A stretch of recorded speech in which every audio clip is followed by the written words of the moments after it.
In today's episode of Getting Geeky with Game Relief, I sit down with Michael to talk all about Talk You Fiend from Stone Bones Games. And then we'll see what else is on Kickstarter. But first, a message about our sponsors. This episode of Getting Geeky with Game Relief is proudly being powered by Torres Games, who are bringing Serpent Master back to Kickstarter the first of next month.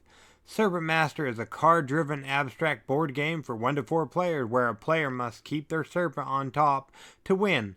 Plus, they're doing a giveaway with us, or a few of them in fact, over there at thegiveawaygeek.com. Enter today and back their Kickstarter on the 1st of August.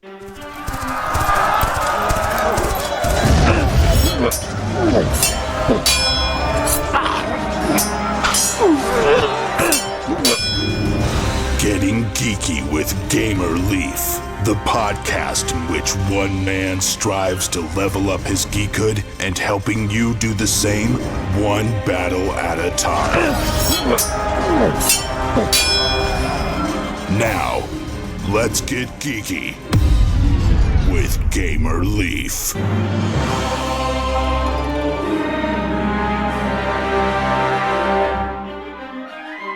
The king has gone mad. Well, madder. He's throwing people into the dungeon left and right to try to uncover the conspiracy to unseat him that surely exists. As his favorite crew of dungeon keepers, torturers, and psychopaths, your job is to turn the screws on these unfortunate yokels and get them to confess. The best torturer will be awarded the title of head warden, and the rest, well, best not to think about it. Did that sound familiar to you guys? It didn't to me either, but this is a story of Talk You Fiend, and today we're lucky enough to be joined by the project manager and one of the designers of Talk You Fiend. Is that right? Is that how you fall in line with this game, Michael? Yes, that is correct. I'm to be project manager for this game. Aside from the grand design of the game, which comes up, which my co-designer the lead designer on this project, James Stone, came up. I kind of hammered out some of the fine details, and I do all the more boring portions of trying to get his grand game idea up to speed and out to Kickstarter, I guess. Well, there you go, and we'll get into all that or whatever we can. But before we jump into that, let's rewind a little bit if we could. How did you get into playing tabletop board games and whatnot, Michael? Personally, I've always enjoyed playing tabletop board games. I remember back in middle school, I had a really close friend, and we would just get together and we would just play random games where, that he had. I think we had like, I don't know, it's really cliche. We had like Monopoly a lot, like Risk and Clue. Stratego was like one of our favorites. And eventually it got to the point where we're just taking apart these games that we got from like the store and then making our own rules, making our own games. So I've always had the love of just creating random games from basic childhood. So were they hybrid games, like you combine Monopoly with something else, or what did they look like back in the day? Yes, yeah. So we would take like Monopoly and then just make up our own rules and have like hybrid rules. Like one we created, it was like super crazy. It was like a hybrid of Monopoly and Risk. How did that work? I have no idea how it worked in our sixth grade minds, but you would like roll the dice in Monopoly and move around, and based on like what properties you had, that correlated with how many units you would get on the Risk board, and then it would just go back and forth. So Oh, well, that sounds interesting. Something else that sounds pretty interesting and actually made something out of it further than just talking about it as a sixth grader or whatnot is Talk You Fiend. What can you tell us about that game, Michael? Talk You Fiend is a 3 to 6 player blind auction card game, and the way we designed it, it's a game that's really easy to set up and really easy to just pick up and play. Um, we kind of designed it as a game where it's a good way to start up or wind down your game night. There's, you're going into a heavy board game night, playing some Gloomhaven or some, Power Grid, something that's really heavy. It's usually, your brain is super tired and racked up, so you want something to start the game night off or something to just wind down. So Talk You Fiend is a great way to do that. Okay, cool. So per se, me and you sat down to. Well, I guess we'd have to have one more person because you said it's 3 to 6. But per se, me, you, and somebody else sat down to play Talk You Fiend. What's my turn gonna look like or consist of? Okay, so here's basically how the game works. Everyone's going to get a hand of prisoner torture device tools. So the whole premise of this game is that you are working as a dungeon keeper for this king who's gone crazy. He's rounded everybody up. He's hopped onto Twitter saying everyone's a bad hombre, rounded everyone up, thrown them in jail, and it's kind of your job as a dungeon keeper to try to be the best at your job to get a promotion. So you know, you get that nice, sweet corner office in the dungeon and beat out your other coworkers. And really, how that works is everyone gets a hand of torture device tools, and they are going to be numbered -1 through 5 between all the players. And then you have a prisoner deck, which shows off all the different prisoners that the king's rounded up, and the cards get turned over. And every prisoner has a point value, health value, and sometimes they have special abilities. So the goal of the game is to be the best at your job by playing the strategic torture device card in your hand to win the prisoner. And everyone plays their cards face down and then, reveals their card. And based on the sum of the cards that have been played, either whoever played the highest card will win if the sum is under the prisoner's health value or equal to, or it would be the lowest if everyone goes over. So there's a little bit of an aspect of communal blackjack as well, where you're trying to get as close to the target without going over. Where if everyone goes over the number, then the win condition switches. Yeah, because you don't want to kill him. You want to make him talk, huh? Right, right. Okay, so that sounds pretty cool. And I think it said something about the art being whimsical, and it's like not all hooty tooty art, but it looks pretty cool. I like it. Yeah, so we had our friend in Canada, Andrew Swainson, do all the art for this project, and we wanted to make a game that the tone is kind of weird and macabre and like creepy with the whole dungeon torturing, um, and it's just a really dark theme. But at the same time, we wanted to kind of make it really slapstick, like just kind of whimsical, kind of silly, and really to put that spin on it, where instead of full torture like Game of Thrones, where you have all the really gross stuff, we kind of turn it into something that's more silly and slapstick. Where like the torture devices you have in your hand, it's you have like a janky first aid kit, a jar of bees, or a rubber chicken, or like the zero card is just an out to lunch sign because you're taking your lunch break. You're not doing anything that round. Okay, and maybe this is like asking who your favorite child is, but do you have a favorite torture device? For me personally, it's got to be the jar of bees. Why's that? Just the art design on jar of bees. If you look really carefully on the card, every single bee has their own little dungeon keeper executioner hood. So it's just really silly. Oh, cool. Yeah, I'd have to say I don't have the full access to the card, but it looks like in the video or the first picture that you see, it looks like the rubber chicken might be used for something or another. Yeah, yeah, it looks like the rubber chicken's being used, but what do you call it? The remote takes me back to when I was role playing as a kid. I forgot, but they reminded me that was my special ability or weapon. I had a rubber chicken filled with nitroglycerin from the sounds of it. Oh, that's hilarious. Yeah, so that's pretty cool. But yeah, it looks like a fun game. Now, during playtesting, was there ever anything you had to scrap because it just wouldn't work to make the prisoners talk or anything?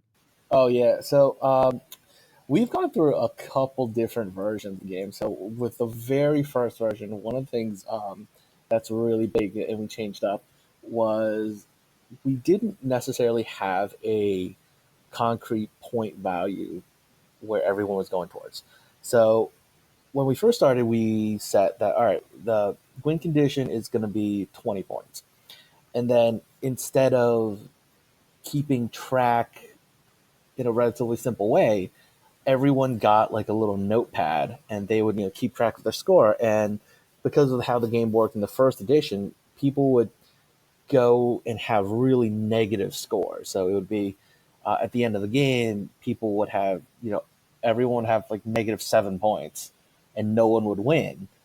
So in that change, we kind of got rid of the negative points, and we changed it up in a way where the negative points still exist, but they kind of exist in this form of shame tokens.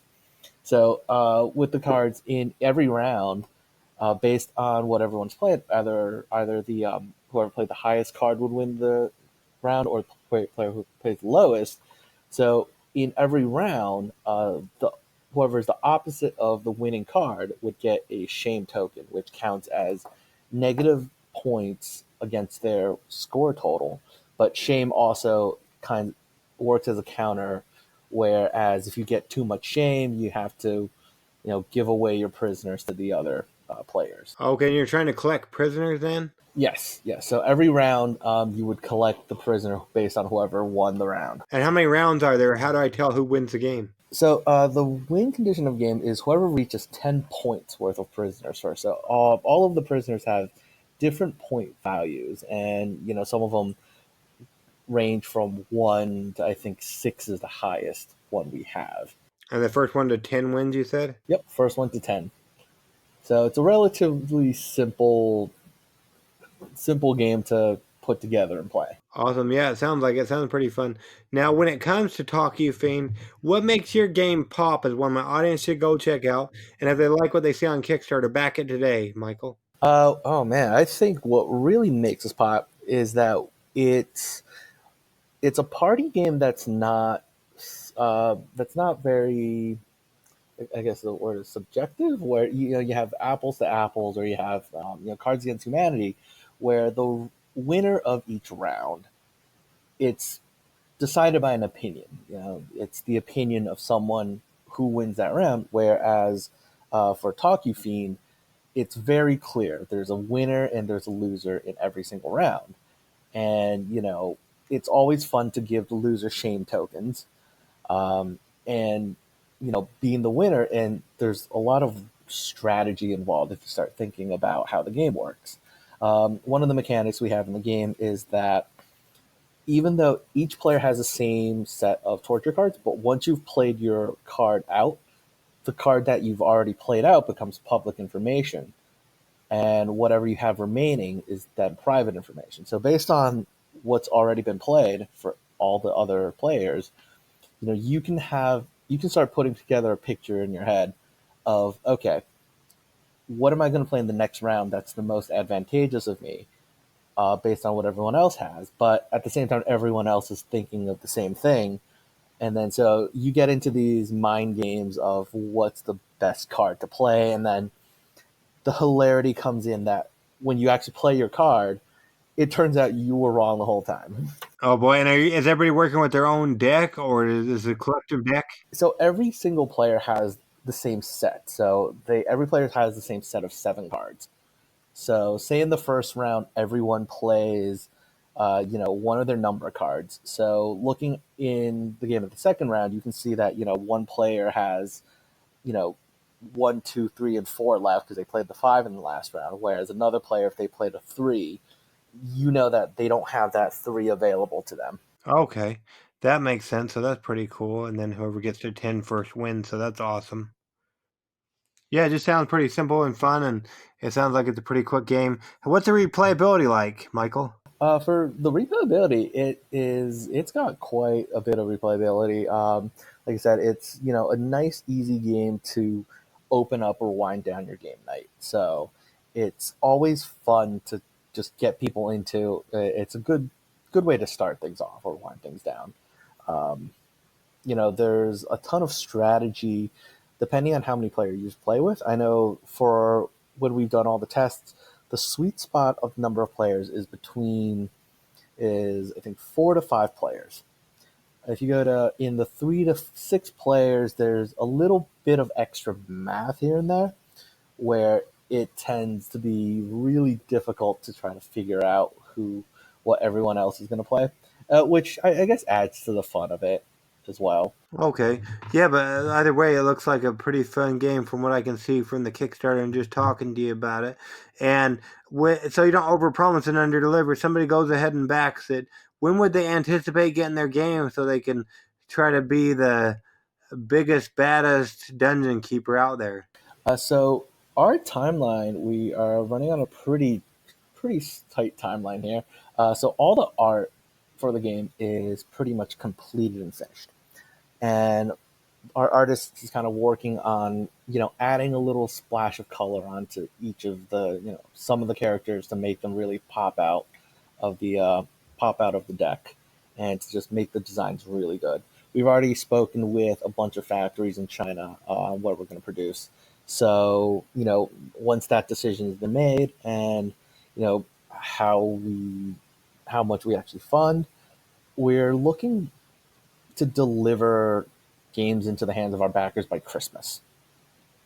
The game itself is relatively small, so manufacturing it isn't going to be a problem. It's just a couple decks of cards and some tokens.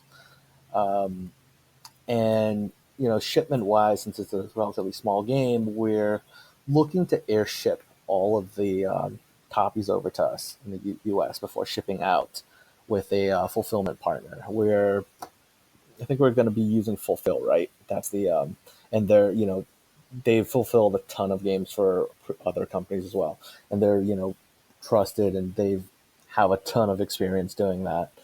Um, yeah, so I think Christmas is what we're looking at, a timeline to get everything out, and with some of the extra, really high end, high tier rewards that we have, is for $200 we have a bunch of unreleased prisoners in our deck, and in that reward tier, you would work with the artist to get your likeness put onto those cards. Okay, cool. And so there's more people you can torture or whatnot? Yep, yep. So right now the deck has we have 30 prisoners in the deck, and then with all those rewards, it would bump that up to 35, and then for I think the tip top tier of the backer tier, it's $400, and you would get your likeness put onto the back of the player cards. So you would have your picture on a set of the cards for each of the single players. So instead of our current version where each set has player one, player two, player three, four, and five, and six, it would be your picture in your likeness and your name as well. Oh, and is that just one person, or like they can pick 6 different people? It would be one person per set.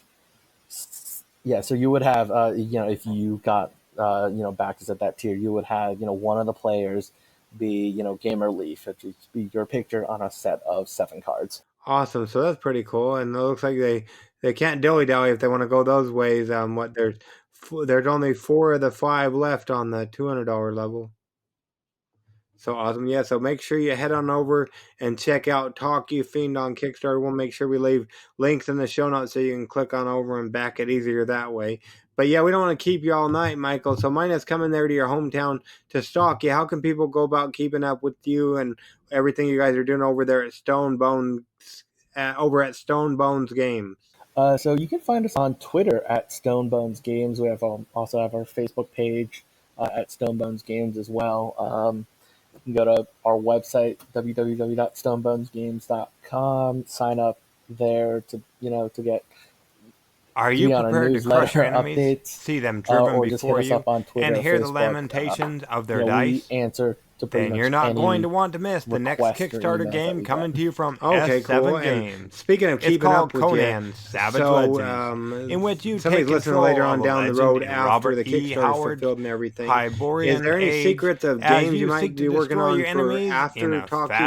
fast-paced fight to the death. So we In this have 2 to a bunch of 4 ideas player that arena we style it's just combat on miniature the back game, burner right you now. will use powerful relics Jamie and is plundered working riches to on engage foes a in analog glorious version of combat. auto chess. Destroy your opponents with the sheer auto might or cunning battler tactic and prove to your game foe genre is why you just deserve doing the really hot title on mobile and Savage PC right Legend. now. So, Are you game so he's enough for working on like Conan Savage a Legends? deck Prove it building now by variant of backing it. Conan Savage That's going Legends to be a on board game, Kickstarter which before I have no August idea how 8th. he's going to do it, Plus, but don't miss my sit this down with guy, someone he's from got S7 crazy Games when we minds, and if dive deep anyone can in pull the it off, episode it's him. entitled What Kind of Legend And Are other You? games we have some we have a deck building kind of uh, like a board management game where it's called Dress to Grill, where you are at like a barbecue and you're trying to get food out to your customers without burning all your food. So it's kind of like a space management game as well, and that's something we're working on. Okay, awesome. Yeah, I love those deck builders. That's one of my favorite mechanics, so that's pretty cool. So awesome. Yeah, and if you give me those links, I'll make sure I include them in the show notes so people can just click on over. Now, before we started recording and whatnot, you talked of there might be, there's some kind of funny story about how Stone Bones Games came to be. Oh yes, yes. So um, the whole idea of getting into actually becoming a real game publishing company, it came up in 2018. We were at PAX East in Boston back in March, and I was. This is also, I think, one of the first time I met Jamie Stone. He's the other founder and lead designer of our games, and we get to talking. We're having lunch, and he is complaining about his terrible job, which is some sort of assembly worker. He works with like dangerous chemicals, and then we get talking about, so like, what do you want to do you know with your life? What is the long term plan? What's your dream? And we get talking. He's like, I want to be a game designer. I want to publish board games. So after a while, I'm saying, like, why not just do it? Why not just find some spare time and get your games put together, and we'll go from there. So he's like, yeah, maybe we will. And a couple months later, I was working in New York City. I was working for like for a company, and one day out of the blue, my supervisor calls me to the office, like, hey, it's not really working out. We're gonna have to let you go. So I'm on my way. I'm packing all my stuff. I have to take the train back to Connecticut, where I live. And on the train, I'm just livid. I'm so mad that it's like, oh man, like I'm not good enough to do this. So at that moment, I thought, like, wait a minute, I'm gonna call up Jamie. We're going to start this game company. We're gonna get something made, and that's what we're gonna do. So I call him up and it's like, hey, you remember a couple months ago we were talking about the whole board games thing? He's like, yeah. And I'm like, we're doing it. We're starting this and we are going with it. And that's how we ended up where we are. It looks like a really fun game, like I said, and we'll make sure we leave all the links in the show notes so they can torture their friends by going ahead and playing. Well, not torture their friends, but become a better torturer than their friends by backing Talk You Fiend and getting it to play to their game group. But like I said, we don't want to keep you all night, but we really appreciate you coming on Getting Geeky with Gamer League with us to talk all about Talk You Fiend. That'll be on Kickstarter through the end of August, the 29th of August. We really appreciate it, Michael. No, thank you very much. Awesome. So depending on when this is released, I might be able to say you heard it here first on Getting Geeky with Gamer Leaf. All right, thank you very much. Thank you for having me on the shows. I really appreciate it. It's great. Great experiences. Actually, the first podcast I'm on, I'm supposed to be on a recording for a couple different podcasts later on. So it's wonderful. Thank you very much. Awesome. I love to say that. But anyway, we really appreciate it, Michael. Yes, definitely so. All right, thank you so much for having me. Have a good night. You too. Thank you, sir. Wow, that was great talking with Michael. Who knew torture could be such fun in a game? Well, if you feel the same way and you like what you heard tonight, go check out their Kickstarter. And if you like it, make sure you back it so we can make this game a reality. Now let's go with near future Battery in a Leaf, shall we? Cheap, easy, and commonplace. As public demand for even state-of-the-art dinosaur zoos waned, underground fight clubs quickly became popular and began producing huge dividends. Trainers began making highly illegal genetic modifications to their dinosaurs' stock. Numerous high-profile accidents calls for international cooperation in regulating the new industry. With millions of dollars involved, several countries began to legalize prehistoric pit fighting. Specialized training schools appeared, and soon dinosaur fighting was legal worldwide. The Ultimate Dinosaur Fighting League was formed, and in just a few years became the world's largest professional sports organization. The most successful dinosaurs and their trainers are some of the world's richest, most famous, or infamous celebrities in the world. Will you be among them? Did that sound familiar to you? Well, good thing I'm here then. This is a story of Ultimate Dinosaur Fighting. It's a miniature board game for 2 to 6 players with play time of 30 to 45 minutes, no downtime, and no player elimination. If you dare try Ultimate Dinosaur Fighting, you'll step into a world where you control these ancient beasts, where every stamp of the foot, twitch of the tail, or flap of the wings could be their last. The game is easy to learn, fast-paced, quick to set up, has a high replay value, and is just great fun. You can play one-off scrimmage battles, a series of battles in a tournament setting, or use their campaign rules to run a stable of dinosaurs through an entire league season. You can add in mutations, tech upgrades, and training to ready your prized prehistoric gladiator to take on any beast in the pit. Sound fun? I thought so. So make sure you back their Kickstarter campaign for Ultimate Dinosaur Fighting before Thursday the 15th of August. Tell them GamerLeaf sent you. You've got dice. You've got plenty of solid colored dice. I knew that. But what you don't have enough of is multicolored dice.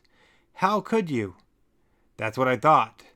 Well, fret no longer, as Bryce's Dice are now on Kickstarter with Anthology of Dice The Beginning, which is a line of polyhedral dice sets with tricolor and dual color effects for Bryce's Dice. Y'all made tie-dyed shirts as kids? Well, now Bryce's Dice are going to make you the equivalent to bring to game night. If you like the sound of that, make sure you head on over to check out their campaign via the link in our show notes. If they get enough backers through this link, we might even do a giveaway with them over at thegiveawaygeek.com. Once you've backed it, make sure you comment on their Kickstarter page, letting them know that GamerLeaf sent you. Begin your journey as one of the 5 basic classes and battle your way through a branching campaign where you choose your own path in an attempt to overthrow the evil queen, Domine. With each encounter, you will level up and unlock over 15 elite classes, adding new actions, equipment, and abilities. Will your team find the right combination of classes and powers in time to stop Queen Domine? Let the adventure begin. Sound familiar to you? Well, good thing I'm here. This is Adventure Tactics Domine's Tower. It's an encounter-based, campaign-driven, cooperative deck builder. You know GamerLeaf loves deck builders. That launched to Kickstarter on the 29th of July, as well as blew past their almost $30,000 funding goal on the same day. This isn't your everyday board game that looks like an RPG, as you don't have to stay stuck in the same class over and over again, but you still get the benefits of the previous class. But I'll let the game's designer tell you more about that. Make sure you catch my sit down with Nick, the designer. Sure to hit your favorite podcasting app on Thursday, the 1st of August. So make sure you subscribe to Getting Geeky with GamerLeaf, where you catch your favorite podcasts. And if this is after the 1st of August, make sure you come back so you don't miss out on the adventure. Back Adventure Tactics today. In a yet unexplored area of the galaxy Sigma Itaris, a giant meteor was drifting towards the planet. A devastating blow was shaking the galaxy as the meteor hit a planet. This incident could not remain concealed from the inhabitants of the galaxy. After a long time, that was marked by quarrels and battles. The different cultures of the Ishari system united. Their leaders formed the Planetary Alliance and named it the Federation. Under this new guidance, any resources of all parties were used to prepare an expedition to the planetary fragments that were newly formed by the impact of the meteor. The core, an ancient machine of an unknown tribe, identified the outstanding potential of the material that was found on one of the planetary fragments. It dispatched drones to exploit the resource, and as a result, a confrontation with the Federation could not be avoided. Merely equipped for an expedition, they were inferior for this foe they did not know. But the Federation struck back, causing many of the ancient ships to crash on an unknown planet nearby. An insectoid species discovered the crash sites of the core's transporters and the material that was emitted by them. Driven by curiosity, several of the Skyrex fed on the material and mutated in an uncontrolled way, thereby skipping many thousand years of their evolution. The mutated Skyrex developed an addiction, which is why they swarmed into the universe, in the hope of finding new material that could satisfy their demand. The battles and the exploitation of the planetary fragments left their marks. An earthquake was ripping through the fragment when the material developed its own will. Stone guards arose to protect the resource, and as a result, a severe war on the material and the supremacy over the fragments broke out. Suddenly, a portal appeared. Creatures of all kinds streamed out of it, followed by an enormous godlike creature. This wasn't about winning or losing a battle anymore. Rather, life itself was at stake, and the survival of every species at that.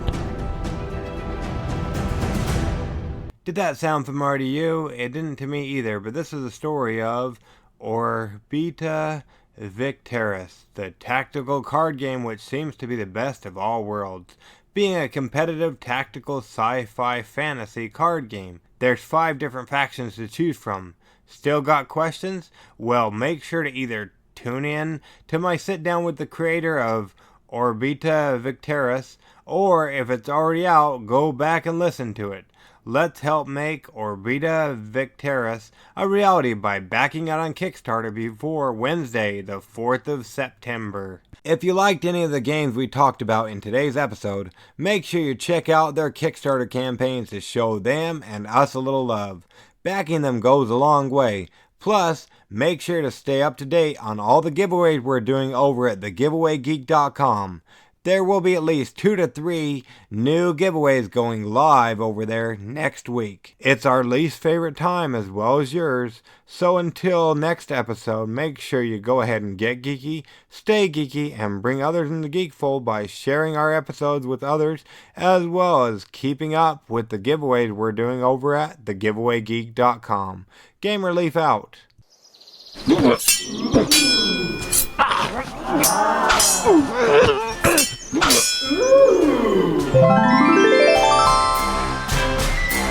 Gamer Leaf levels up. Tune in next week to see if Gamer Leaf's luck holds up.